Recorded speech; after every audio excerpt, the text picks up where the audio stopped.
Hi, my name is Mark Pines. I'm a therapist for Open Counseling. Today I'm pissed off because I'm doing yet another video with tips about anxiety. But my video I'm going to try and make a little different. First of all, we've all heard the tips. You should exercise, you should meditate, you should try yoga. I think exercise again. They're always saying exercise. And truth be told, they're great tips. They all help with anxiety. But what a lot of the conversations miss out is that to really get to a lot of the anxiety and do some deep healing, you often need therapy. Sure, those things are great, but let's not forget about therapy. Therapy can often go into a much deeper level with all of these things.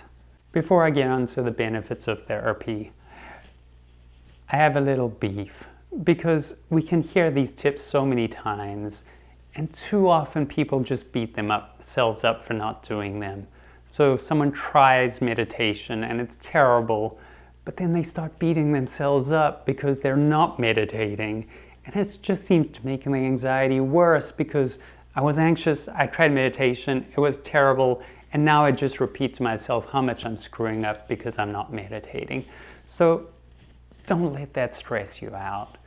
Some stuff, people go to therapy for a while and that brings down their general level of anxiety, and then they start to be able to layer on meditation and yoga and exercise and all of those good things, and that forms a much more complete, full solution.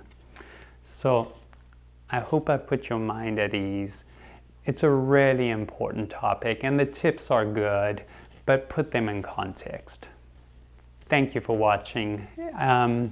If you want to consider our sponsor, BetterHelp for Online Therapy, there's a 20% off your first month coupon linked below. Please also like and subscribe.